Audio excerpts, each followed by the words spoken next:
ketemu lagi bersama Sekilas Pelangi Borneo. Kali ini kita mau sampaikan tentang situs budaya. Ada sebuah kampung juga yang berdekatan dengan kedua kampung sebelumnya, yang dikenal dengan Kampung Tenun Samarinda Seberang. Tempatnya terpusat di salah satu gang yang bernama Gang Pertenunan, Jalan Hos Cokro Aminoto, Kelurahan Rapak Dalam, Kecamatan Samarinda Seberang, Kota Samarinda, Kalimantan Timur. Untuk mencapai daerah ini, kita harus berjalan kaki menyusuri jalan setapak.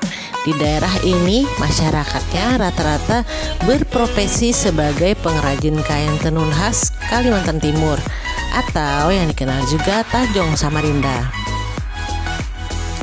Hampir semua rumah di kampung ini memiliki mesin tenun yang masih tradisional.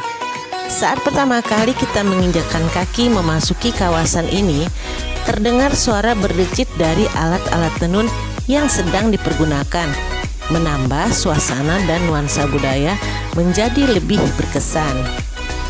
Pada mulanya, kerajinan sarung ini dibawa oleh pedagang suku Bugis dari Sulawesi yang berdiam di kawasan Tanah Rendah yang sekarang dikenal dengan Samarinda Seberang. Tahun 1668 yang menjadi cikal bakal pendirian kota Samarinda di bawah pimpinan Lamohang Daeng Mangkona.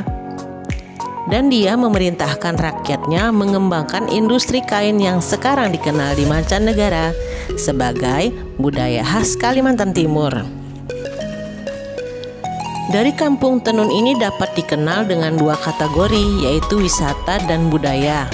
Karena bukan saja hanya banyak yang menyediakan sarung, namun disebut tempat wisata karena kerajinan ini mendapat perhatian banyak orang yang harus dijaga kelestariannya loh. Sarung tenun Samarinda ini memiliki berbagai macam motif dan variasi warna khas, dan juga harganya pun bervariatif tergantung bahan dan lamanya proses pembuatan. Adapun proses pembuatan sarung itu sendiri menggunakan dua cara, yaitu memakai ATBM atau yang dikenal dengan alat tenun bukan mesin, dan satu alat lagi yang bernama gedokan. Alat ini sejenis alat tradisional untuk menenun sarung. Masing-masing alat memiliki tingkat kesulitan yang berbeda. Jika menggunakan alat gedokan, pembuatan sarung ini bisa memakan waktu 15 hari untuk per lembarnya. Sedangkan jika memakai ATBM hanya memakan waktu 5 hari saja. Cara menggunakan gedokan ini pun lebih sulit dibandingkan dengan ATBM, tergantung motif yang dibuat dan diinginkan. Tahu nggak kalau sebenarnya sarung Samarinda ini memiliki 20 motif loh. Belum lagi ditambah dengan perpaduan motif Dayak.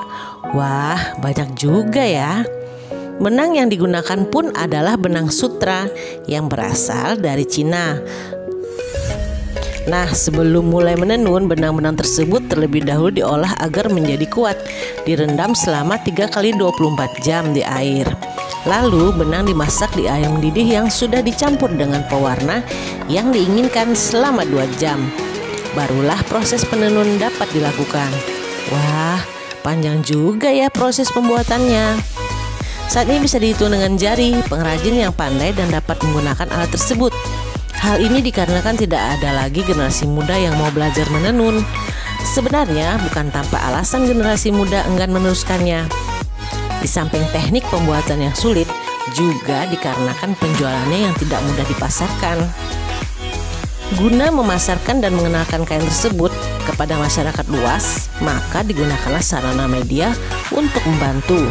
Kain ini juga dipasarkan hingga ke luar negeri seperti Malaysia. Nah, Sobat Pelangi, salah satu upaya untuk membantu pelestariannya, pemerintah setempat juga membuat salah satu program, yaitu menggunakan sarung Samarinda tersebut sebagai salah satu seragam, baik untuk sekolah, kantor-kantor, dan instansi pemerintahan. Karena dengan usaha seperti itulah keaslian dan ciri khas yang dimiliki oleh kota Samarinda, Kalimantan Timur dapat selalu terjaga loh.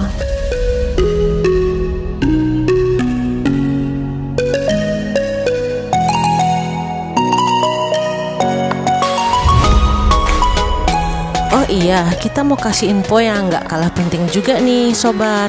Di Kampung Tenun ini terdapat sebuah bangunan adat rumah panggung tua yang berwarna hitam legam yang dijadikan cagar budaya rumah adat. Rumah ini bentuknya memiliki tiang yang banyak, atapnya yang tinggi serta bentuknya yang memanjang. Mirip rumah lamin ya. Tempat atau rumah adat ini juga dijadikan tempat singgah bagi para pengunjung untuk melihat hasil dan koleksi tenun masyarakat setempat. Nah, jadi makin tahu kan tentang seputar budaya yang kita miliki, meskipun ada di sekitar kita. Nah sobat, itu tadi sekilas Pelangi Borneo kali ini. Jangan lupa ikuti kami terus ya. Subscribe, like, and then share-nya di channel YouTube dan website Kaltim TV dengan informasi-informasi menarik seputar daerah, makanan, bangunan bersejarah, dan tempat-tempat lainnya. Sampai jumpa. Dadah.